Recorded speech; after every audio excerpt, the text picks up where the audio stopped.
विशेष कर जो लोग एक दुर्भाग्यपूर्ण घटना में मारे गए, रजौरी के क्षेत्र में इनके आप्तजनों से मिलना और इनकी दुख में सहभागी होना ये उद्देश्य था। परंतु आज मौसम के कारण वहाँ मैं पहुँच नहीं पाया। सभी के सभी सातों परिवारों के सभी सदस्यों के साथ मेरी टेलीफोन पर बातचीत हुई है और क्योंकि मौसम के कारण मैं जा नहीं सकता था तो टेलीफोन के माध्यम से उनके दुख के अंदर सहभागी होने का मैंने प्रयास किया है। उनकी जो बातें हैं उसको ध्यान से सुनी है। एलजी श्री मनोज सिन्हा जी भी मेरे साथी थे जब मैं बात कर रहा। उनका हौसला पूरे देश के लिए उदाहरण रूप हौसला था। सभी लोगों का कहना था एक क्षेत्र हमारा है, हम इसको नहीं छोड़ेंगे।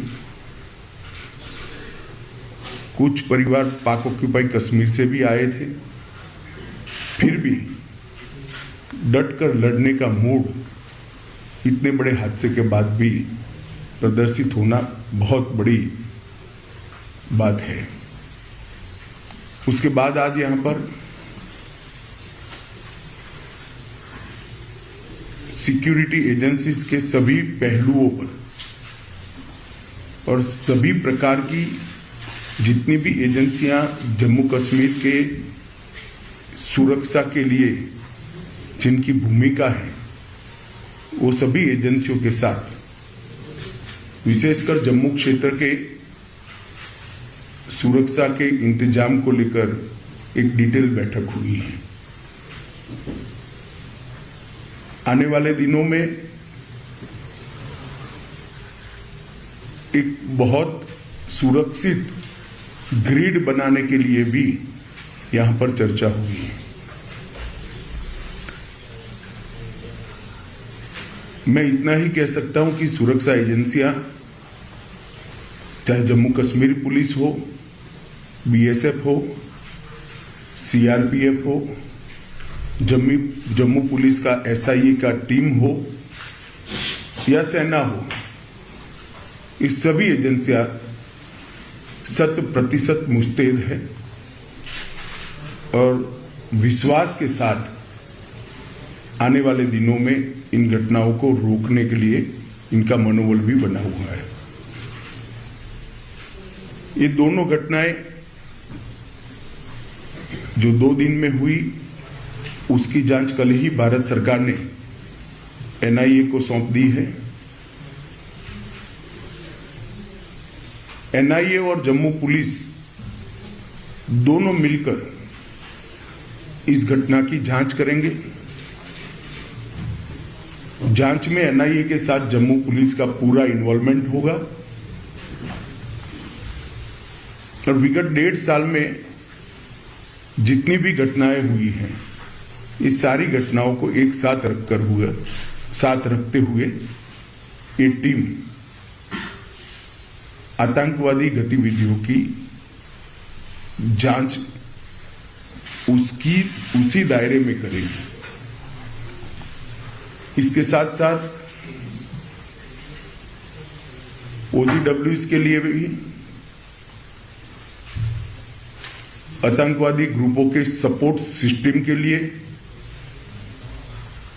और उनके सूचना तंत्र के लिए भी सभी पहलुओं पर आज चर्चा हुई है। और एक कह सकते हैं कि संपूर्ण 360 डिग्री सुरक्षा का चक्र बनाने का आज सभी एजेंसियों ने भरोसा भी दिलाया है और इस पर चर्चा भी हुई है। हमारी जितनी भी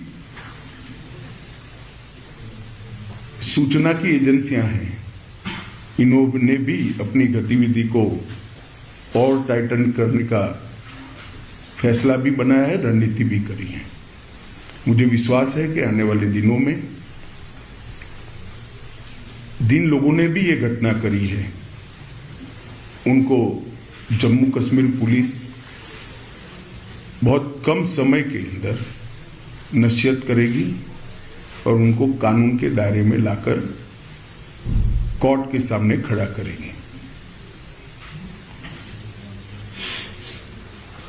इसके साथ साथ जम्मू क्षेत्र की पूरी सुरक्षा को चौक चौबंद करने के लिए जो एक्शन प्लान बना है ये टाइम बाउंड है और 3 महीने के अंदर हर क्षेत्र के अंदर सुरक्षा ग्रिड को मजबूत करने का आज फैसला हुआ है। मैं जम्मू के नागरिकों को इतना भरोसा दिला सकता हूं कि इनकी आतंकवादी ग्रुपों की मंशा जो भी हो, परंतु हमारी एजेंसियां मुस्तैद होकर जम्मू की सुरक्षा करेगी। धन्यवाद।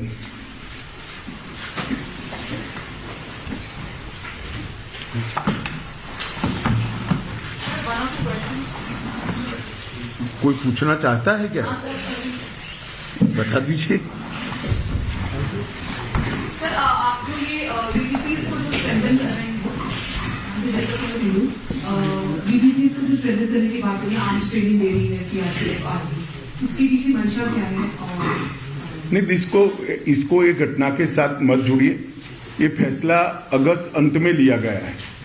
भारत सरकार ने अगस्त अंत में ही ये फैसला लिया था कि विलेज डिफेंस कमेटी को मजबूत किया जाएगा। सर, ड्रोन से हथियार गिराए जा रहे हैं, लगातार एक मेजर चैलेंज बना हुआ है। घाटी में भी हाइब्रिड टेररिज्म जो है वो एक नया पनप के आ रहा है, जहां पर टेररिस्ट का कोई उनका रिकॉर्ड नहीं है, लेकिन उन्हें हथियार देकर आतंकी घटनाओं को अंजाम दिया जा रहा है। माइनॉरिटीज पे टारगेट किया जा रहा है, उनको मारा जा रहा है। तो सर, इसके सिलसिले में क्या क्या डिसीजन लिए गए हैं, कुछ बता पाएंगे सर? स्पेशली ड्रोन का जो थ्रेट है उसे टैकल। सरदार जी, ये डिसीजन अगर मैं बता पाऊंगा तो उनके लिए क्या बचेगा भैया? क्या सवाल पूछेगा? सर,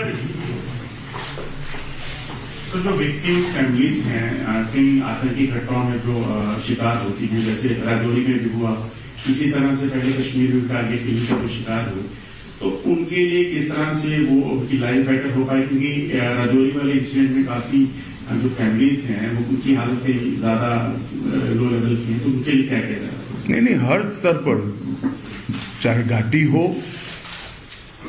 चाहे जम्मू हो, चाहे राजौरी हो, चाहे पूंछ हो, चाहे साउथ कश्मीर हो, जो विक्टिम फैमिलीज है इसके साथ सरकार बिल्कुल मजबूती से खड़ी है। इसकी प्रस्तावित योजनाएं हैं और योजनाओं के ऊपर भी लेफ्टिनेंट गवर्नर को बहुत सारे अधिकार होते हैं। कई योजनाएं स्पेसिफिक किस्सों में अप्लाई नहीं होती है, कुछ मर्यादाएं आती है, तो लेफ्टिनेंट गवर्नर कैन डिसाइड। इसमें कोई कोताही नहीं बरती जाएगी। बड़े संवेदनशीलता से और सम्मान के साथ इनके परिवार की सभी चिंता की जाएगी। What is the security situation post these human attacks in Rajouri and Poonch in Jammu and Kashmir? देखिए, अगर आप इस तरह से स्पेसिफिक पूछना चाहते हैं तो मैं इतना ही कह सकता हूं कि हमने पूरी व्यवस्था की है और सुरक्षा व्यवस्था चौक चौबंद है। एक घटना के आधार पर या कुछ आंकड़ों के आधार पर इसका मूल्यांकन नहीं हो सकता। मूल्यांकन करना है तो जब से जम्मू कश्मीर में टेररिज्म हुआ है, जन्म लिया टेररिज्म ने, तब से लेकर आज तक धारा 370 हटाने के बाद ये 3 साल में सबसे कम घटनाएं भी हुई है, सबसे कम मृत्यु भी हुई है। क्वेश्चन लास्ट, क्योंकि सर आपका पर्पस यही था कि राजौरी विक्टिम से मिलना, तो क्योंकि आप वेदर की वजह से नहीं मिल पाए, तो आप स्टे बैक करेंगे? ना, आज स्टे बैक नहीं करूंगा क्योंकि कल भी मौसम के हालात 3 दिन तक ठीक नहीं बताए जा रहे हैं, मगर मैं जरूर आऊंगा और उनको मिलूंगा। Thank you. बता दीजिए आप अंतिम। सर, जिस तरह से पिछले 3 सालों में हमारे सुरक्षा बल जो है आतंकवाद को मुंहतोड़ जवाब दे रहे हैं, तो क्या ऐसा माना जाए कि आने वाले चंद सालों में आतंकवाद जो है वो जम्मू कश्मीर में इसका आखिरी पड़ाव है? हमारा प्रयास तो यही है और आंकड़े अगर आप देखेंगे तो इसी दिशा में जा रहे हैं। हमारे सुरक्षा बलों ने आतंकवाद को मुंह तोड़ जवाब दिया है और सभी दृष्टि से आतंकवादियों के हताहत होने की संख्या, नागरिकों को मरने की संख्या, तो आतंकवादियों को हताहत होने की संख्या बढ़ी है, नागरिकों के मरने की संख्या कम हुई है। और जो माइनॉरिटी किलिंग की बात करते उसमें भी सबसे कम आंकड़ा यही 3 साल में है। धन्यवाद।